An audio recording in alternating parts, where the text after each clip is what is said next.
నమస్తే, welcome to 99 TV. Cafe Niloufer supreme tea powder సమర్పించు mega at 70 70 రోజులు 70 సంగతులు. ఈరోజు మనందరికీ సుపరిచితమైనటువంటి ఆర్టిస్ట్ మనతో ఉన్నారు.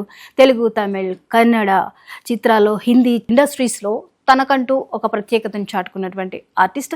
మన తెలుగు వాళ్ళందరికీ ఆయన చాలా చాలా సుపరిచితం. దాదాపు మన స్టార్స్ అందరితోనూ కూడా ఆయన నటించారు. ఆయనే ఆనంద్ భారతి గారు. ఈరోజు మనం మెగా ఎట్ 70 గెస్ట్. మరి వారి ఇండస్ట్రీ ఎక్స్పీరియన్స్ని, అలాగే మరి మెగాస్టార్కి సంబంధించి ఆయన ఏం చెప్తారో తెలుసుకుందాం. నమస్తే అండి. ఎలా ఉన్నారు సార్? బాగున్నాను మేడం, ఫైన్.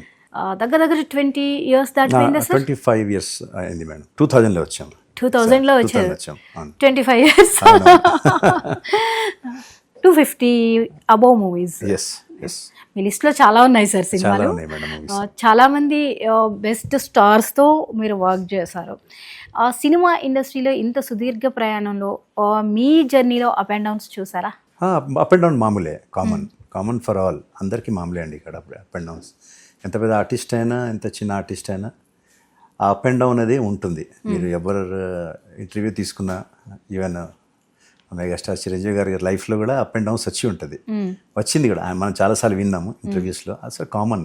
అంటే కెరియర్ స్టార్టింగ్లో అవకాశాల కోసం చాలా స్ట్రగుల్ అవుతూ ఉంటారు. ఆ టైంలో ఈ సోషల్ మీడియా లేదు, అలాగే వాట్సాప్ కానీ ఇవి కానీ ఏం లేదు. మనం ఎక్కడైనా ఆఫీస్కి వెళ్ళాలంటే మనం ఫొటోస్ తీసుకొని వెళ్ళాలి. ఫోన్లోనే మనకు ఏదైనా చెప్పేవాళ్ళు. మనం ఇక్కడ బ్యాచిలర్ కాబట్టి ఏ ఇంట్లో అయితే ఉంటామో ఆ ఓనర్కి రిక్వెస్ట్ చేసి, సార్ కానీ మేడం కానీ ఎవరైనా ఉంటారు కదా ఇంట్లో, ఇలా ఏమైనా కాల్ వస్తే మాకు చెప్పండి, మేము మీ నెంబర్ ఇచ్చేసి వచ్చాము అని చెప్పేవాళ్ళం. తర్వాత పేజర్ వచ్చింది. ఇక పేజర్లో ఏంటంటే చూసుకోవడం నంబరు. కొంచెము ఈ బంజారా హిల్స్, జూబ్లీ హిల్స్ ఈ ఏరియా 235 ఉండేది నంబర్ అప్పుడు స్టార్టింగ్లో. సో అక్కడి నుంచి కాల్ వచ్చింది, ఇమీడియట్గా చెయ్యాలని చెప్పేసి చేసి, అప్పుడు ఏ ప్రొడక్షన్ నుంచి కాల్ వచ్చిందో, హీరో ఎవరు ఏంది వాళ్ళు చెప్పేవాళ్ళు.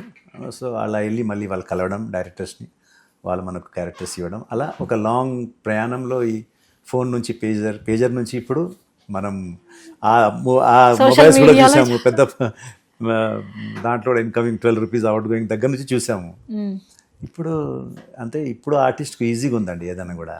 ఇప్పుడు యాక్టర్స్కు ఏంటంటే ఆఫీస్కి వెళ్ళాల్సిన అవసరం కూడా ఒక్కొక్కసారి ఉండదు. వాళ్ళు వాట్సాప్ ద్వారా మీ ఫోటోలు పంపించండి అంటారు, పంపిస్తారు, వాళ్ళకు నచ్చితే తీసుకుంటారు అలా. సో మాకు కష్టాలు ఎక్కువ ఉండేది ఆ టైంలో. కమ్యూనికేషన్ దగ్గర నుంచి, సెలెక్షన్ దగ్గర నుంచి, అంటే వెళ్ళాల్సిందే, ఎవరైనా ఆఫీస్కి వెళ్ళాల్సిందే, వెళ్ళి కలవాల్సిందే. అది కాకుండా మళ్ళీ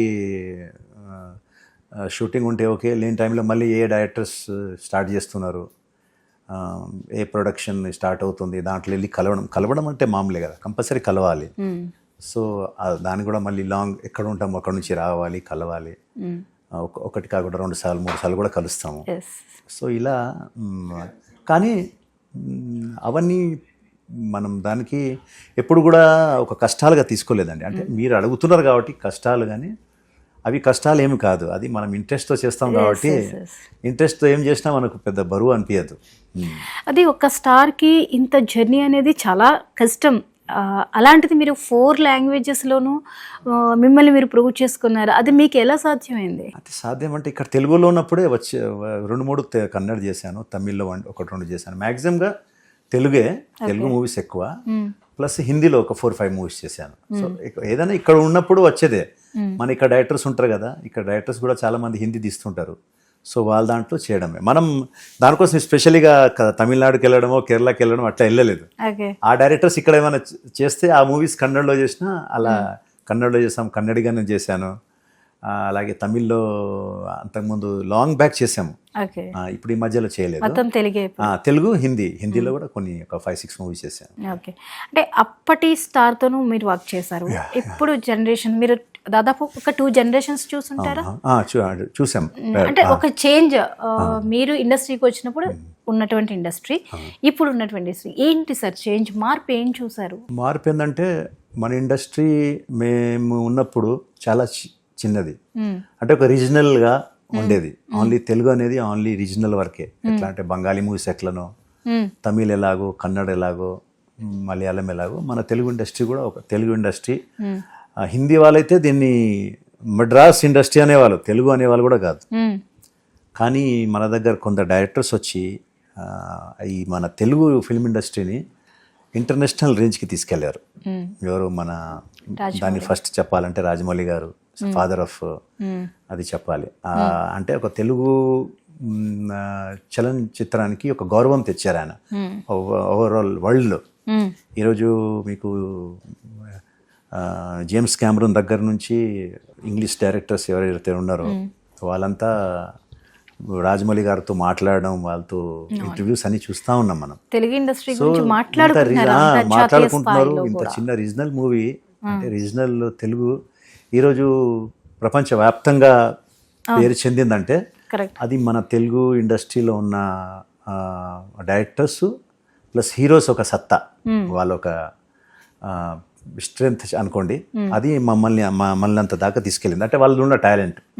ఈ పుష్ప కనుక చూస్తే మీరు అల్లు అర్జున్ గారిది కానీ ఏ రేంజ్లో వెళ్ళింది మనకు తెలుసు. ప్రభాస్ గారు ఫస్ట్ మనకు బాహుబలి ద్వారా, దాని తర్వాత జూనియర్ ఎన్టీఆర్ గారు, చరణ్ గారు, వీళ్ళంతా మనని ఒక ఈ బౌండరీస్ని బ్రేక్ చేసి, తెలుగు బౌండరీని బ్రేక్ చేసి ఆల్ ఓవర్ వరల్డ్లో మన తెలుగు మూవీస్ అంటే ఈరోజు ఒక గౌరవం.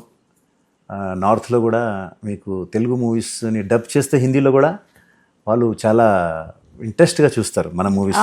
అంటే మన దాంట్లో ఉన్న మాస్ మసాలాలు వాళ్ళకు చాలా లైక్ చేస్తారు. మన యాక్షన్ కానీ, మన ఎమోషనల్ సీన్స్ కానీ ఏదైనా చూసుకుంటే వాళ్ళకు బాగా లైక్ చేస్తున్నారు వాళ్ళు. నేను అటు వెళ్తే వాళ్ళంతా గుర్తుపడతారు. అదొకటి. అంటే నాలాంటి చిన్న కళాకారులే గుర్తుపడుతున్నారంటే స్టార్స్ ఎవరైతే ఉన్నారో వాళ్ళు ఏ రేంజ్లో క్రేజ్ ఉంటుంది అక్కడ ఊహించవచ్చు. So people are liking them very much. ఇప్పుడు పాన్ ఇండియా అయిన తర్వాత మన స్థాయి బాగా పెరిగింది మీరు చెప్పినట్లుగా. అయితే ఆర్టిస్టులకి అంటే హీరోలు హీరోయిన్స్ని కాసేపు పక్కన పెడితే మిగిలిన క్యారెక్టర్ ఆర్టిస్టులకి ఎలాంటి ఎఫెక్ట్ పడిందండి? అడ్వాంటేజ్ అయిందా, డిసడ్వాంటేజ్ అయిందా? అడ్వాంటేజ్ ఎక్కడైందంటే దీంతో పాటు కరోనాలో వెబ్ సిరీస్, వెబ్ మూవీస్ ఇవన్నీ రావడం మొదలైంది. సో సినిమానే కాకుండా ఎంటర్టైన్మెంట్ డివైడ్ అయింది కొంచెం. ఏంటంటే ఈ వెబ్ సిరీస్ రాగానే అన్ని ఛానల్స్, ప్రైమ్ కానీ, నెట్ఫ్లిక్స్ కానీ, జియో హాట్స్టార్ కానీ, ఏదైతే ఫేమస్ అని ఉన్న జీ5 కానీ, సో దాంట్లో వాళ్ళకు కూడా కంటెంట్ కావాలి, మంచి మూవీస్ కావాలి. అది వెబ్ సిరీస్ పరంగా చాలామంది దాంట్లో బిజీ అయ్యారు. దాంట్లో కూడా ఓన్లీ సినిమాకి పరిమితం కాకుండా వెబ్ సిరీస్లకు, వెబ్ మూవీస్కి ఇవన్నీ దానికి కూడా అవకాశాలు రావడం ఒక పరంగా మంచిదే. లాస్ ఎక్కడైందంటే ఇప్పుడు పాన్ ఇండియా అనే వరకు ఇప్పుడు నేను అందరు ఆర్టిస్ట్తో వర్క్ చేశా. పెద్దవాళ్ళందరితోటి చాలా మంది, ఒక్కొక్క మూవీ కాదు నా 4-5 మూవీస్ ఉన్నాయి, 6 ఉన్నాయి. బాలకృష్ణ గారితో చాలా ఎక్కువ ఉంది. అలాగే మన అల్లు అర్జున్ గారితో 4-5 ఉన్నాయి, చరణ్ గారితో ఉంది. అంటే ఆల్మోస్ట్ వాళ్ళకి అందరితో వర్క్ చేశాను. కానీ ఇప్పుడు నాలాంటి ఆర్టిస్టులకు ఆ అవకాశాలు లేవు. వీళ్ళతో అన్ని సినిమాలు వాళ్ళు ఇప్పుడు చేయలేరు. ఎందుకంటే పాన్ ఇండియా వరకు ఏమైతే ఇప్పుడు అల్లు అర్జున్ గారితో చూసుకోండి, అది నెక్స్ట్ 300-400 crores బడ్జెట్ ఉంటుంది. స్టోరీ స్పాన్ పెరిగింది. ఇప్పుడు ఇక్కడ కాకుండా తెలుగే కాకుండా ఇప్పుడు వాళ్ళు ఒక అల్లు అర్జున్ అనేవాడు ఇప్పుడు నెక్స్ట్ పుష్ప 3కి జపాన్ ఏదో చూపెట్టారు. సో ఇప్పుడు జాపాన్కి వెళ్తే న్యాచురల్గా జాపాన్లో ఉన్న ఆర్టిస్టులు వాళ్ళని యూజ్ చేసుకోవాలి. ఇంకా స్టోరీ ఎక్కడికి వెళ్తుందో, ఏ పరంగా వెళ్తుందో తెలియదు. సో స్పాన్ పెరిగే కొద్ది ఏమైందంటే తెలుగు ఆర్టిస్టులు దాంట్లో తీసుకోవడం తక్కువైపోయి ఇప్పుడు ఇంటర్నేషనల్ ఆర్టిస్టులు కూడా చేయడం, దాంట్లో కొరియన్ కానీ, ఇంగ్లీష్ స్టార్స్ కానీ, బ్రిటిషర్స్ కానీ. ఇప్పుడు మీరు ఆర్ఆర్లో చూడగలిగితే ఆల్మోస్ట్ ఆల్ బ్రిటిషర్స్ వాళ్ళు చాలా ఎక్కువ మంది ఉన్నారు. అంటే స్టోరీ స్పాన్ పెరిగింది. డైరెక్టర్స్ పెద్ద డైరెక్టర్స్ అయిపోయారు, వాళ్ళ బడ్జెట్ పెరిగింది. పెరిగే వరకు ఆర్టిస్టులు కూడా ఆ పరంగానే మారింది. సో ఈ తెలుగులో ఉన్న ఆర్టిస్టులకు అది తక్కువ అయినాయి. కానీ సెకండ్ ఏంటంటే దాని బదులు ఈ వెబ్ మూవీస్, ఈ వెబ్ సిరీస్ అవన్నీ వచ్చినాయి కాబట్టి దాంట్లో చాలా మంది ఆర్టిస్టులు బిజీ అయ్యారు. సో ఏదైనా మంచి కొరకే. టైం అనేది ఎప్పుడు ఆగదు. భగవంతుడు ఈ యొక్క నేచర్లో వెళ్తూ ఉంటుంది, ఎవ్రీథింగ్ చేంజ్ అవుతూ ఉంటుంది. This is a part of లైఫ్లో. ఇదో కూడా ఒక చేంజెస్. ఇది ఓకే. చేంజెస్ మంచి కొరకే ఉంటుంది ఎప్పుడైనా. ఈవెన్ ఇక్కడ ఆర్టిస్టులకైనా వాళ్ళకైనా ఎవరికైనా లైఫ్లో చేంజెస్ వచ్చినప్పుడు ఏదైనా మంచిగా జరుగుతుంది. సో మన ఆర్టిస్టులకు కూడా డెఫినెట్గా ఇన్ ఫ్యూచర్లో మంచి మంచి అవకాశాలు వస్తాయి, చేస్తారు మనల్ని. సార్ మీరు మెగా ఫ్యామిలీ విషయానికి వస్తే పవర్ స్టార్స్తో చేశారు, అలాగే మీరు బన్నీతో కూడా చేశారు. ఎస్. మరి మెగాస్టార్తో చేశారా? ట్రై చేయలేదు? ఏం జరిగింది? ట్రై చేశాను కానీ మెగాస్టార్తో ట్రై ఎవరికి చేయాలని ఉండదు, అందరికి ఉంటుంది. ఆయన లెజెండ్. చిరంజీవి గారు అంటే ఒక లెజెండ్ యాక్టర్, ఎవరికైనా చేయాలని ఉంటుంది. కానీ ఆ అదృష్టం నాకు ఇంకా రాలేదు, బహుశా ముందు ఉంటుందేమో చూద్దాం. మరి చరణ్తో చేశాను. పవన్ కళ్యాణ్ గారు నా గాడ్ ఫాదర్. నిజంగా ఈరోజు ఇండస్ట్రీలో ఉన్నానంటే పవన్ కళ్యాణ్ గారు తీసుకొచ్చారు నన్ను. అది చాలా ఇంటర్వ్యూస్లో చెప్పాను నేను. అంటే ఈరోజు నిజంగా 25 years ఇండస్ట్రీలో నేను స్థిరపడ్డానంటే దానికి కారకులు మన పవన్ కళ్యాణ్ గారే. షేర్ చేస్తారు చెప్పాను. ఆ మూమెంట్ అంటే అదే, నేను చాలా ఇంటర్వ్యూలు చెప్పినట్టు బద్రి ద్వారా పవన్ కళ్యాణ్ గారు నన్ను పూరి గారికి ఇంట్రడ్యూస్ చేయించారు. అక్కడ నుంచి ఇంకా పూరి గారితో ప్రయాణం మొదలైంది. ఆయనతో చాలా సినిమాలు చేశాను. సో పరిచయం చేపించింది పూరి గారి దగ్గరికి పంపించిందే పవన్ కళ్యాణ్ గారు నాకు. సో అసలు ఇండస్ట్రీలో ఏం తెలియనప్పుడు అంటే అప్పటికి పూరి గారి డెబ్యూ మూవీ అది బద్రి. దాంట్లో వీళ్ళు ఉండాలని చెప్పేసి ఆయన మమ్మల్ని రికమెండ్ చేశారు. పూరి గారి దారికి అంగీకరించి మమ్మల్ని తీసుకున్నారు. అక్కడ నుంచి ఆ సినిమా చాలా హిట్ అవ్వడము, దాని తర్వాత పూరి గారితో ఈడియట్ అమ్మాను, తమిళమ్మాయి అన్నీ చేయడము, దాని తర్వాత ఆది వివి నాయక్ గారితో చేయడం. అంటే ఆయన నిజంగా పరిచయం చేయకుంటే ఇంత స్థాయికి ఉండేవాళ్ళం కాదు. స్టార్టింగ్ నుంచే మీకు మంచి హిట్స్. అది మెయిన్గా ఆయన అంటే ఒక పెద్ద హీరో చేతిలో పడితే ఎలా ఉంటుందో పవన్ కళ్యాణ్ గారి. నిజంగా పవన్ కళ్యాణ్ గారితో మీకు అలా ఆ ఇంటరాక్షన్ ఎలా జరిగింది? అంటే ఆయన కూడా అప్పుడు కొత్తనే. తమ్ముడు షూటింగ్ జరిగేటప్పుడు బిహెచ్ఎల్లో జరుగుతుంది, ఆ కేఫ్ సెట్ చేశారు కదా, అక్కడ ఆయన కొత్తగానే న్యూ కమర్. ఆయన కూడా ఎవరితో పెద్దగా మాట్లాడేవాళ్ళు గారు, అంటే రిజర్వ్గా ఉండేవాళ్ళు. ఆయన పేపర్ చదువుతున్నారు, మేము చాలా భయపడుకుంటూ వెళ్ళి అడిగాము. సో మేము ఆల్రెడీగా ఆయన ఎక్కడ ఇంప్రెస్ అయ్యారంటే, ఆల్రెడీగా నేను మోడలింగ్ చేస్తున్నాను అప్పటికే. ఎవరి దగ్గర అయితే మోడలింగ్ చేస్తున్నానో కోరియోగ్రాఫర్ ఇమ్రాన్ ఖాన్ గారు, ఆయన చాలా ఫేమస్ సిటీలో. సో అది అది మన పవన్ కళ్యాణ్ గారికి ఇమ్రాన్ ఖాన్ గారి గురించి తెలుసు. Is a very nice choreographer, plus మంచి మోడల్స్ని అందరినీ ఆయన ఇంట్రడ్యూస్ చేస్తున్నాడు అని తెలుసు. సో దానికి ఆయన ఇంప్రెస్ అయ్యి, వీళ్ళు ఈ ఇండస్ట్రీకి సంబంధించిన దాంట్లోనే ఉన్నారు, ఇతని మీద రిస్క్ తీసుకోవచ్చు, మనం సినిమాలో వీళ్ళకి అవకాశం ఇప్పించచ్చు అని చెప్పేసి ఆయన చెప్పడం జరిగింది పూరి గారు కూడా కాదన్నారు పవన్ కళ్యాణ్ గారు అంటే ఫస్ట్ మూవీ పవన్ కళ్యాణ్ గారు ఆయనకు అవకాశం ఇచ్చారు. సో ఆ విధంగా చేయడం జరిగింది. ఆ రోజు పెట్టిన మూమెంట్ మీకు ఈ రోజు దాకా ఎక్కడ ఆర్టిస్ట్ వెనక్కి తిరిగి చూసుకోలేదు కదా. ఏదో అంటే మనం 25 years నుంచి చేస్తున్నామంటే ఎవరో ఒకరు కారకులు ఉంటారు, దానికి మన పవన్ కళ్యాణ్ గారే కారణం. అది ప్రతి ఇంటర్వ్యూలో చెప్తాను నేను. మంచి మూవీస్ లో మీకు ఆఫర్లు రావడం కానీ రికగ్నిషన్ రావడం కానీ అదే అదృష్టంగా భావిస్తాను నేను. అంత పెద్ద డైరెక్టర్తో చేయడము. నేను రాజమౌళి గారితో కూడా స్టూడెంట్ నెంబర్ 1, దాని తర్వాత సై చరణ్ గారితో కూడా చేశారు కదా మన రాజమౌళి గారు, మగధీర, అన్నీ చేయడం జరిగింది. సో ప్లస్ వి వినాయక్ గారితో కంటిన్యూస్లీగా సినిమాలు చేశాను, పూరి గారితో కంటిన్యూస్గా చేశాను. ఇప్పుడు బోయపాటి గారు కూడా నాకు ప్రతి దాంట్లో ఆయన క్యారెక్టర్ ఇస్తారు, మంచి క్యారెక్టర్. అఖండ 2, అంతకుముందు సింహ కానీ లెజెండ్ కానీ. అంటే ఈ డైరెక్టర్స్ పెద్ద డైరెక్టర్స్ తో చేయడం వలన వాళ్ళు కంటిన్యూస్లీగా వాళ్ళది సినిమాలు వస్తూ ఉండేది కాబట్టి, చేసేవాళ్ళు కాబట్టి మనకు దాంట్లో క్యారెక్టర్ చేసుకుంటూ వచ్చాం.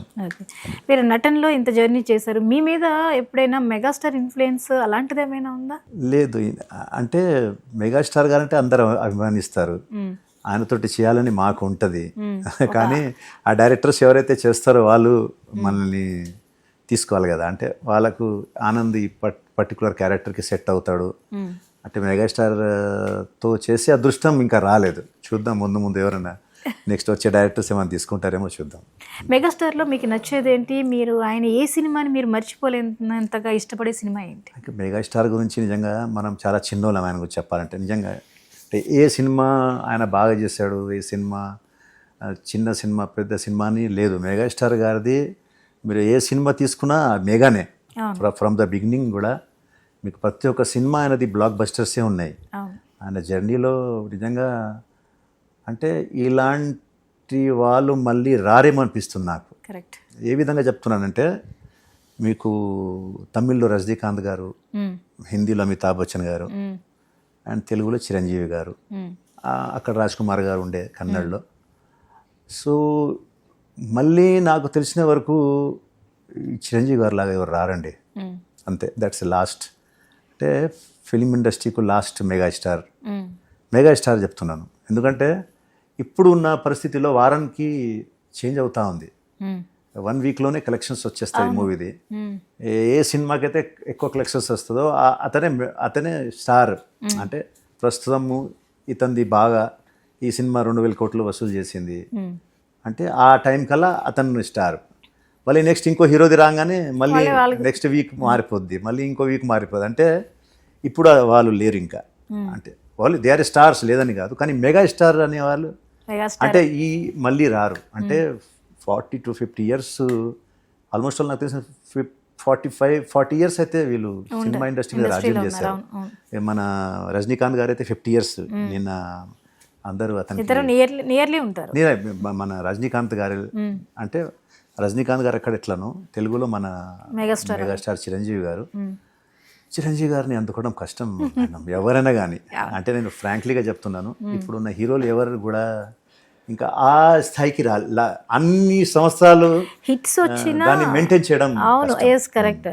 అంత లెగసీ మెయింటైన్ చేయడం, ఇది కానీ యాక్టివ్నెస్ కానీ ఇన్నేళ్ళైనా ఆయన ఎనర్జీ ఆడియన్స్ ఇప్పుడు ఏం కోరుకుంటున్నారో ఇంకా ఆయనలో అది ఉంది. అంతే. చిరంజీవి గారి సినిమాల్లో మీకు నచ్చిన సినిమా ఏంటి? ఒక ఆడియన్గా కావచ్చు, అంటే కొన్ని మన మనసుకి హత్తుకుంటాయి. అది జగదేక్ వీరుడు తిల్లుక్ సుందరి అండి. అది నాకు బాగా ఇష్టం సినిమా అనేది. అబ్బో అసలు చాలా అసలు అంటే ఒక సపరేట్ వరల్డ్కి తీసుకెళ్ళిపోతున్నాడు ఆ సినిమా. మనం ఇక్కడ భూమి మీద ఉన్నట్టు ఉండదు, మనం ఎక్కడో ప్రయాణిస్తున్నాం అన్న ఫీలింగ్ ఉంటుంది. చాలా దేవలోకానికి వెళ్తున్నట్టు అసలు అంటే నాకు అన్నిట్లో ఆ సినిమా మాత్రం బాగా ఇష్టం చిరంజీవి గారిది. మరి స్టెప్ లేస్తారు ఎప్పుడైనా చిరంజీవి గారు? నాకంత లేదు మేడం. చిరంజీవి గారు అంతా అంటే డాన్స్ నాకు పెద్ద వాళ్ళతో కానీ డాన్స్ మనకు రాదు నిజంగా చెప్పాలంటే. కానీ చిరంజీవి గారిని ఎందుకు ఆరాధిస్తానంటే, ఆయన మనమంతా దేవుడికి ఎట్లా ఆరాధిస్తామో అందరం ఆల్ లవ్ గాడ్ని మనం ఎలా ఆరాధిస్తామో చిరంజీవి గారికి సినిమాలో ఒక ఆర్టిస్ట్గా మనం అందరం ఆరాధిస్తాం. ఎందుకంటే ఆయనలాగా ఎనర్జీ మనకు రావాలి, ఆయనలాగా మనం కూడా చెయ్యాలి. అది చాలా కొన్ని రోజులు అంటే అన్ని సంవత్సరాలు మనం చేస్తామో లేదో తెలియదు, కానీ చిరంజీవి లాగా మనం కూడా పేరు తెచ్చుకోవాలి అనేది ప్రతి ఒక్క ఆర్టిస్ట్కి ఉంటుంది. అందరికీ రావనుకోండి అది, కానీ అందరికి ఆయన ఒక రోల్ మోడల్. చిరంజీవి గారు లాగా కావాలని అందరు అదే అనుకుని వస్తారండి ఇండస్ట్రీలో. ఊరు నుంచి కానీ ఎక్కడి నుంచో కానీ చిన్నప్పటి నుంచి చిరంజీవి గారిని చూసి చాలామంది ఇండస్ట్రీకి వచ్చి ఆయనతోటి సినిమా చేయాలని కొందరు డైరెక్టర్గా వస్తారు, కొందరు చిరంజీవి గారితో ఏదైనా మనకు నటన ఏదైనా ఆయన చూసే అదృష్టమే దొరుకుతుందేమో అని వస్తారు, కొందరు ఆయనతోటి ఏమైనా నటిస్తామేమో కష్టపడి ఆయనతో ఒక సీన్ కానీ ఒక రోజైనా నటించాలని చాలామంది కోరిక ఉంటుంది. సో ఆరాధ్య దేవత అంటారు చూసారా, అలా సినీ ప్రేమికులకు అతను ఒక ఆరాధ్య దేవత నేను అది చెప్తా. మరి ఆరాధ్య దేవుడి దగ్గరికి మీరు ఎప్పుడు ఆయన పక్కన ఎప్పుడు స్క్రీన్లో కనిపిస్తారు? నేను అందరితో చేశాను కానీ మన చిరంజీవి గారితో చేసే భాగ్యం నాకు రాలేదు ఇప్పుడు దాకా. చూద్దాం, నెక్స్ట్ భగవంతుడు ఏదో విధంగా కల్పిస్తాడని నాకు నమ్మకం అయితే ఉంది. మీ పవన్ కళ్యాణ్ గారేమో రాజకీయాల్లోకి వెళ్ళిపోయారు, చీఫ్ మినిస్టర్. ఎంత రాజకీయంలోకి ఎంత సినిమా అయితే చేస్తున్నారు పవన్ కళ్యాణ్ గారు, కానీ ఆయనకు సేవ చేయాలని అది ఉంటుంది కదా. ఒక్కొక్కటి మనస్తత్వం ఒకలాగా ఉంటుంది. ఆయన చాలా సున్నితమైన మనస్తత్వము. అది కాక ఏదో చెయ్యాలి. ఆయన రాజకీయంలో వెళ్ళిన డబ్బులు సంపాదించడానికి అయితే కాదు, 100కి 200% అక్కడికి వెళ్ళి నేను డబ్బులు సంపాదించుకోవాలి, ఒక కోట్లు బ్యాంకులో వేసుకోవాలని మాత్రం పోలేదు. ఇది పక్కా. మీరు ఆయన చిన్న ఏజ్లోనే చూసారు, అప్పుడే అబ్జర్వ్ చేశారు? అంతే. అది పవన్ కళ్యాణ్ గారికి నాకు బాగా తెలుసు. అతను డబ్బులు సంపాదించడానికి వెళ్ళలేదండి అక్కడ. అది ఏదో ఆయనకు ఒక సేవాభావంతో వెళ్ళాడు. జనాలు ఎంత చెప్పినా చెప్పకున్నా ఆయన గురించి ఏం మాట్లాడినా, కానీ ఫ్యాక్ట్ ఈజ్ ఆయన వెళ్ళింది సేవ చేయడానికే. ఏదో చెయ్యాలి రాజకీయంగా, నేను వెళ్ళి చిన్న స్థాయి నుంచి పైదాకా ఏదో మార్పు తీసుకురావాలి అనే దాంతో వెళ్ళారు ఆయన. డెఫినెట్గా తెస్తారు కూడా, నో డౌట్. ఆయన ఏదో ఒక రోజు అంటే ఇప్పటికే చేస్తున్నారు బాగా, ఇంకా టైం ఉంది, ఆయన చాలా చేయాల్సి ఉంది, చేసి చూపెడతారు, అది మాత్రం నో డౌట్. సేవా కార్యక్రమాలు అనే మాట వచ్చింది కాబట్టి చిరంజీవి గారి సేవా కార్యక్రమాల గురించి మీకు తెలిసింది, మీరైతే చాలా క్లోజ్గా చూసి ఉంటారు. దాని గురించి మీరు ఏం చెప్తారు, ఆయన అందిస్తున్న సేవల మీద? చిరంజీవి గారు అన్ని బయట కనబడుతుంది, అన్ని కొన్ని కనబడేది కూడా ఉంటుంది, మనకు కొన్ని కనబడవు. అందరికీ వాళ్ళు కొందరు ఎట్లా అంటారు, కొందరు ఎట్లా ఉంటారంటే వాళ్ళు చేసేది ప్రతిదీ చెప్పుకోరు. చిరంజీవి గారు అలాగే, ఆయన ఎవరికి ఎలా సహాయం చేయాలో లోపల లోపల మీకు జరుగుతూనే ఉంటుంది. ఎవరొకళ్ళు ఆయన దగ్గరికి వెళ్తూనే ఉంటారు. కాక ఆయన కూడా ఎక్కడో ఒక చోట డొనేట్ చేయడము, అది అనాథాశ్రమంకో లేకుంటే ఏదైనా ఓల్డ్ ఏజ్ హోమ్స్కో లేకుంటే ఏదైనా అనాథ పిల్లలకో, అవన్నీ చెప్పరు కదా, నేను ఇంత చెక్ పంపించాను లేకుంటే నేను ఇన్ని డబ్బులు కట్టాను అనేది. పెద్దవాళ్ళు, ఆ మెచ్యూర్డ్ మైండ్ ఉన్న వాళ్ళు, అంత మెగాస్టార్ అని ఉత్తగానే రాలేదు కదా. ఆయన పేరు మెగాస్టార్ అయ్యాడంటే అది ఒక దాంట్లో మెగాస్టార్ అనేది రాదు, దాని ఒక మెంటల్ స్టెబిలిటీ, ఆ ఒక ఆలోచన కూడా ఒక హై లెవెల్, హై రేంజ్లో ఉంటుంది వాళ్ళది. సో వాళ్ళు ఇలాంటి చిల్లర వ్యవహారాలు ఉండదు. బయట 10 మందికి భోజనం పెట్టామా, దానికి వీడియో తిప్పించి చూడండి నేను ఇంతమందికి ఇది చేశాను అది చేశాను అని చెప్పుకునే మనస్తత్వం కాదు వాళ్ళది. లోపల లోపల నుంచే వాళ్ళు ఎక్కడ సేవ చేయాలో, ఎవరికి ఎంత డబ్బులు పంపించాలో, ఏ ఓల్డ్ ఏజ్ హోమ్కి అవసరం పడుతుందో, ఏ అనాథ పిల్లలకు ఎక్కడ అవసరం వస్తుందో వచ్చేవాళ్ళు కలిసేవాళ్ళు కలుస్తూనే ఉంటారు. ఆయన దానికి ఇవ్వాల్సింది ఇస్తూనే ఉంటాడు. కానీ అది బయటికి కొన్ని కనబడవు. ఆ ఫ్యామిలీకే నిజంగా అది ఉంది, ఆ సేవాభావం అనేది వాళ్ళకు ఉంది. అది ఈవెన్ మనం ఉపాసన గారిని కూడా చూస్తుంటాం, చరణ్ గారిని కూడా చూస్తుంటాం. వీళ్ళంతా down to earth, very very down to earth. ఉపాసన గారు మీరు చూస్తే వీడియోస్ అవన్నీ. చిరంజీవి గారిలో మీరు మాస్ ఇష్టపడతారా, క్లాస్ ఇష్టపడతారా? మాసే అండి, చిరంజీవి గారు అంటే మాస్. యాక్చువల్గా ఇంత మెగాస్టార్ అవడానికి కారణం కూడా మాసే. క్లాస్ అనేది ఒక పర్టికులర్ ఆడియన్సే ఉంటారండి. క్లాస్ ఆడియన్స్ లో కూడా మాస్ ఉంటుంది లోపల. మీరు చూడండి, సిటీ కొట్టేది ఏ క్లాసిక్ సీన్స్ కి సిటీలు ఎవరు కొట్టరు. అంత మెగాస్టార్ అవడానికి కారణమే ఆయనలో ఉన్న మాస్ ఎలిమెంట్సే. ఫస్ట్ నుంచి కూడా మీరు చూడండి, అన్ని సినిమాలు, స్టేట్ రౌడీ, నేను చెప్పుకుంటా వెళ్తే చాలా ఉన్నాయి. సో ఒకటి రెండు చెప్తే సరిపోదు కదా. ఆయన జర్నీలో కొన్ని వందలు సినిమాలు, మాస్ సినిమాలతోటే ఆయన ప్రతి ఒక్క ఊరూరికి, గ్రామానికి అంటే చిన్నోళ్ళ దగ్గర నుంచి పెద్దోళ్ళు అందరి హృదయంలో ఆయన ఆ చోటు సంపాదించగలిగాడంటే దానికి కారణం ఆ మాస్ ఎలిమెంట్స్. అవును, కరెక్ట్. ఎందుకంటే ఆల్ జనరేషన్ ఎంజాయ్ చేస్తారు చేస్తారు. అదే ఇప్పుడు జనరేషన్ మారిపోతుంటే వాళ్ళ హీరోల్ని చూస్ చేసుకునేది మారుతుంది. బట్ చిరంజీవి గారి విషయంలో ఆల్ జనరేషన్స్ ఆయన అంటే అంత పడి చచ్చిపోతుంటారు. ఆయన ఏం చేశారంటే కొన్ని మధ్యలో ఎక్స్పెరిమెంట్ కూడా చేశారు. కొన్ని సినిమాలో డిఫరెంట్గా ఈ మాస్ కాకుండా కొంచెం డిఫరెంట్ చేద్దామని కొన్ని చేశారు, ఎక్స్పెరిమెంట్ కూడా ఆయన చేశారు. చూస్తారు జనాలు, కానీ బయటికి వచ్చి చిరంజీవి గారిది ఇల్లు కాదురా, అది రావాలి బయటికి అంటారు. అంటే చిరంజీవి గారు అది చూద్దాం అనుకుంటారు, ఆ మాస్ చూద్దాం అనుకుంటారు. ఆయన ఇప్పుడు ఒక ఆర్టిస్ట్, యాక్టర్ అన్నాక అన్నీ చేయాలని ఉంటుంది.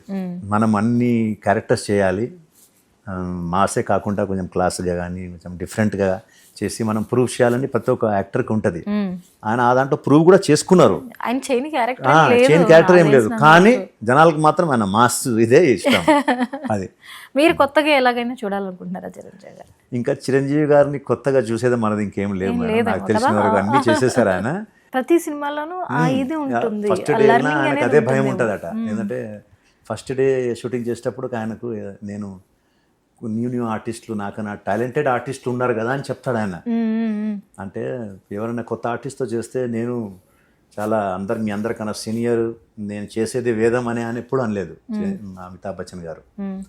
వాళ్ళతో చేస్తే నాకు భయం అవుతుంది, వాళ్ళు చాలా మెచ్యూర్డ్ ఆర్టిస్టులు, వాళ్ళు చాలా మంచిగా చేస్తున్నారు, వాళ్ళతో పోటీ పడి చేయాలంటే నాకు ఫస్ట్ డే వెళ్తే చాలా భయంగా ఉంటుంది అంటారు. చూడండి, అది వాళ్ళ గొప్పతనం. అలాగే చిరంజీవి గారు కూడా మొన్న ఆయన కూడా అదే మాట అన్నారు. ఫస్ట్ నాకు షూటింగ్కి వెళ్తే నాకు కూడా ఒక చిన్న భయంగా ఉంటుంది, ఇలా ఏ కళాకారు ఎట్లా ఉన్నాడో, ఇలా నాకన్నా టాలెంటెడ్ ఆర్టిస్టులు కూడా ఉంటారు, వాళ్ళందరితో చేయాలంటే నాకు కొంచెం ఫస్ట్ డే ఒక భయంగా ఉంటుంది అన్నారు.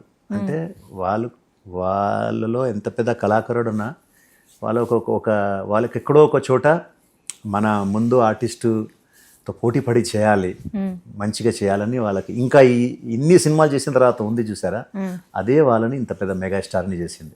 అంతే, ఆ పాత్రని బట్టి వెళ్ళాల్సి ఉంటుంది కాబట్టి ఆ పాత్ర అనేది అప్పటికి కొత్తగానే ఉంటుంది, కొత్తదనమే కదా. వాళ్ళు అప్పటికి అంటే ఆ పాత్ర నటనలో ఉన్న పాత్ర అనేది మారేసరికి మళ్ళీ దానికి తగ్గట్టు వెళ్ళాలి కాబట్టి ఇది నేను చేయగలుగుతానా, నాలో ఇంత స్టెమినా ఉందా, నేను ఇంత చేశాను కానీ ఇప్పుడు ఇది చేయగలుగుతానా అనేది ఆ భయం ఉంది చూసారా, ఆ భయం తర్వాతనే విజయం ఉంటుంది. అది వాళ్ళ దగ్గర ఉంది. ఎవరైతే నేను పరిపూర్ణంగా అయిపోయాను అన్నాడో, పరిపూర్ణం ఓన్లీ దేవుడు తప్ప ఎవడగాడు, ఓన్లీ దేవుడు అనేవాడు పరిపూర్ణం. రాముడు, కృష్ణుడు, వీళ్ళందరినీ పరిపూర్ణం అంటాం. అంటే వాళ్ళ దాంట్లో ఏది కూడా తీరిక ఉండదు. వాళ్ళు కంప్లీట్. అంటే వాళ్ళు మనుషులంగా మనం పుట్టినప్పుడు మన దాంట్లో కంపల్సరీగా చాలా లోటు ఉంటుంది. అది మనం ఒకవేళ నేను టోటలీ కంప్లీట్, నాలాంక ఆర్టిస్ట్ ఇంకో ఎవడు పుట్టడు, నేను అసలు అందరికన్నా గొప్ప ఆర్టిస్ట్ అని ఎవరైనా అనుకున్నాడంటే వాడిది పతనం మొదలైనట్టే. కరెక్ట్. ఇంకా అక్కడి నుంచి డౌన్ఫాల్ మొదలవడానికి సంకేతం ఇదే. ఇంకా దాని తర్వాత ఇంకా ఆర్టిస్ట్ కూడా ఉండడు, ఎక్కడ కనబడాడు. అది ఎప్పుడు ఉండకూడదు. వాళ్ళలో అవి లేదు కాబట్టి వాళ్ళు ఇంకా సర్వైవ్ అవుతున్నారు, ఇంకా సర్వైవ్ అవుతారు, ఎప్పటికీ ఉంటారు. అమితాబ్ బచ్చన్ గారు ఎప్పుడు కూడా అదే మాట అంటారు. ఏ ఆర్టిస్ట్తో వర్క్ చేసిన, రజనీకాంత్ గురించి కూడా ఆయన ఒక సందర్భంలో ఏం చెప్పాడంటే, Rajinikanth world wide famous actor. నేను ఆయన ముందు చాలా చిన్న కరుణే చెప్పారు. ఇమీడియట్లీగా రజనీకాంత్ గారు మళ్ళీ నెక్స్ట్ రజనీకాంత్ గారి మాట్లాడినప్పుడు రజనీకాంత్ గారు ఆయన అలాగే అంటాడు, అమితాబ్ బచ్చన్ ఎవరికి తెలియంది ఏం కాదు, ఆయన లెజెండ్, ఫిల్మ్ ఇండస్ట్రీకి ఆయన లెజెండ్ అని. అంటే ఎవరైనా పెద్దవాళ్ళు ఆ స్థాయికి వచ్చిన వాళ్ళు చాలా వాళ్ళ గురించి వాళ్ళు చాలా తక్కువగానే ఇది చేస్తారు. వాళ్ళు ఇంకా పరిధిలోనే ఉన్నాము వాళ్ళు, అంతే. వాళ్ళు ఎప్పుడు కూడా డౌన్ టు అర్త్ ఉంటారు కాబట్టి వాళ్ళు ఇన్ని రోజులు సర్వైవ్ అవుతారు.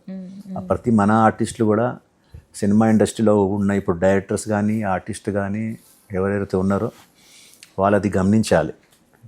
ఎవరు కూడా ఇక్కడ పర్మనెంట్ కాదు. వచ్చినప్పుడల్లా వాళ్ళు అందరితో బాగుండి, అందరితో మంచిగా వర్క్ చేసి, నేను నా పరిధిలో నేను బాగా చేద్దాము, నలుగురికి సహాయపడదాం, నలుగురికి అవకాశాలు ఇద్దాము, నలుగురికి మనము ఫుడ్ పెడదాం అనే ఆలోచన ఉంటే వాళ్ళకి లైఫ్ ఎక్కువ ఉంటుంది. నేనే కింగ్, నేనే తోప్, నేనే మొనార్క్ అనుకుంటే అంతే, ఇంకా ఆ పతనం మొదలైనట్టే లెక్క. మరి ఇప్పుడు మీరు ఏం ప్రాజెక్ట్స్ చేస్తున్నారు? పెద్ద హీరోలతో చేశారు కదా, ఈ మధ్యన గ్యాప్ ఇచ్చారా, తగ్గించారా, ఏంటి? ఇప్పుడు చెప్పాను కదా, పెద్ద హీరోలతో కొంచెము ఇప్పుడు పాన్ ఇండియా వల్ల కొంచెం ఇదండి. అయితే కొత్త వాళ్ళు ఎవరైతే వస్తున్నారో దాంట్లో మేము మెయిన్గా చేస్తున్నాం.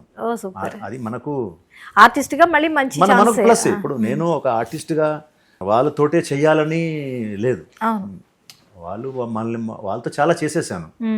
వాళ్ళు మనకు ఒక ప్లాట్ఫామ్ ఇచ్చి వదిలిపెట్టారు. ఇప్పుడు మన క్యారెక్టర్స్ పెరుగుకుంటూ వెళ్తుంది, స్లోగా మనము స్పాన్ మనది కూడా పెరుగుతుంది. సో ఇప్పుడు ఉన్న చిన్న హీరోలతోటి మనకు మెయిన్ క్యారెక్టర్స్ అన్నీ వస్తున్నాయి. సో దాంట్లో మనకు ఏదో ఒక రోజు అట్లా ఎదుగుదల ఉంటుంది. ఆర్టిస్ట్గా గ్రోత్ బాగుంది. అది చెప్పాను కదా, చేంజెస్ అనేది ఎప్పుడైనా మంచిదే, మంచి కొరకే. చేంజెస్ అవ్వడం అనేది, కరోనా నుంచి చాలా మంది అంటారు కరోనాలో అది జరిగింది ఇది జరిగింది అంటారు, కానీ కరోనా తర్వాత కూడా చాలా డిఫరెంట్ థింగ్స్ వచ్చినాయి, అన్ని బయటకు వచ్చాయి. ఇవన్నీ ఓటీటీ దాని తర్వాతనే జనాలు ఇంట్లో అసలు. సో ఎంతమంది ఆర్టిస్టులు వచ్చారు చూడండి, అసలు చాలా చేంజ్ వచ్చింది. ఎన్ని ఛానల్స్ వచ్చినాయి, అలాగే ఎన్ని ప్లాట్ఫామ్స్ ద్వారా మల్టీ టాలెంటెడ్, ఎవరెక్కడున్నా కానీ చేతిలో మొబైల్ కానీ దొరుకుతున్నారు. ఇప్పుడు ఎవరైతే టాలెంట్ ఎవరు పర్టికులర్ సినిమాలోనే చూపెట్టాల్సిన అవసరం ఇప్పుడు లేదు. కొందరు వీడియోస్ పెట్టి వాళ్ళు ఉన్న టాలెంట్స్ని పెట్టి కూడా వాళ్ళ ఫాలోవర్స్ పెరిగి వాళ్ళు మంచి యూట్యూబ్లో కానీ ఇన్స్టాగ్రామ్లో కానీ వాళ్ళ ఫాలోవర్స్ పెరిగి వాళ్ళకి డబ్బులు వస్తున్నాయి, సంపాదించుకుంటున్నారు. అంటే టాలెంట్ పర్టికులర్ సినిమా ఇండస్ట్రీకి వచ్చి చేయాలని కాదు, ఎక్కడి నుంచైనా మనం టాలెంట్ ఉంటే ప్రూవ్ చేసుకోవచ్చు అనేది దీని ద్వారా ఈ ఆఫ్టర్ కరోనా రావడం జరిగింది. సో చేంజెస్ ఎప్పటికైనా మంచిదే. ఇప్పుడు ఎన్ని ప్రాజెక్ట్స్ లైన్లో ఉన్నాయి మీవి? ఒక 3-4 ఉన్నాయి మేడం. ఓకే. అఖండ 2 అయిపోయిందా షూట్? అఖండ 2 చేశాను, చిన్నదే చేశాను అఖండ 2లో. ఓకే. మన బోయపాటి గారు తీసుకుంటారు కాబట్టి సెంటిమెంట్గా ఒక సీన్లో ఉన్నాను అనుకోండి. అయితే ఉండాలి అని ప్రేమగా పిలిచినప్పుడు ఎవరైనా మనకు మన ఆనంద్ ఉండాలి అన్నప్పుడు ఇక మేము వెళ్ళిపోతాం. ఇంకా అంటే అంతే, ఆ డైరెక్టర్ గారు అంత ప్రేమగా పిలిచినప్పుడు చేయాలి అంతే. అంటే ఇంత పరిధి పెరిగింది కదా, ఇది వరకు ఆర్టిస్టులు అనే వాళ్ళు కొంతమందే ఉండేవారు. ఆ కొంతమంది వరకు మేబీ ఐ థింక్ నాకు తెలియదు కానీ మీకున్న ఎక్స్పీరియన్స్ బట్టి వాళ్ళకి అవకాశాలు కొంచెం మెండుగానే ఉండేవేమో. ఇప్పుడు ఆర్టిస్టులు ఎక్కువ వస్తున్నారు, దాని ఎఫెక్ట్ ఆర్టిస్ట్ మీద ఉందా? అంటే మీరు చెప్పినట్టు పరిధి పెరిగింది అంటున్నారు కదా, ఆ పరిధి పెరిగినప్పుడు ఆ వెబ్ సిరీస్ వెబ్ మూవీ కొన్ని వందలు తీస్తున్నారు కదా, అలా పెరిగినప్పుడు ఒక ఆర్టిస్ట్ కావాలి కదా, ఎక్కడన్నా ఆర్టిస్ట్ కావాలి. ఇప్పుడు ఈ ఎవరైతే పెద్ద ఆర్టిస్టులు ఉన్నారో వాళ్ళ డేట్స్ మీకు దొరకవు చూడండి. జగపతి బాబు గారు కానీ, రావు రమేష్ గారు కానీ, ఇంకా ఆర్టిస్టులు ఎవరైతే పెద్దవాళ్ళు ఉన్నారో వాళ్ళు ఇప్పుడు చిన్న సినిమాలు చేయలేరు, ఎందుకంటే వాళ్ళ డేట్స్ అన్ని పెద్ద సినిమాలు ఉంటాయి. అయితే ఇక్కడ ఖాళీ అయిందిగా, వీళ్ళు ఫిల్ చేసుకుంటారుగా. ఇప్పుడు మాలాంటి వాళ్ళు ఎవరైతే కష్టపడుతున్నారు ఇన్ని సంవత్సరాలుగా, వాళ్ళు అంటే ఒక్కొక్కరు వాళ్ళు బిజీ అయితే ఆ క్యారెక్టర్స్ ఎవరికొకరికి చేయాలి కదా, అప్పుడు మాలాంటి వాళ్ళ గురించి ఆలోచిస్తారు. సరే వీళ్ళకి ఇవ్వచ్చు కదా, వీళ్ళు ఇన్ని సంవత్సరాల నుంచి కష్టపడుతున్నారు, వీళ్ళకి ఒకసారి ఇచ్చి చూద్దాం అనేది డైరెక్షన్ డిపార్ట్మెంట్ రైటర్స్ వాళ్ళతో కూర్చొని డిస్కస్ చేస్తారు. అప్పుడు ఆ అవకాశాలు మనకు వస్తాయి.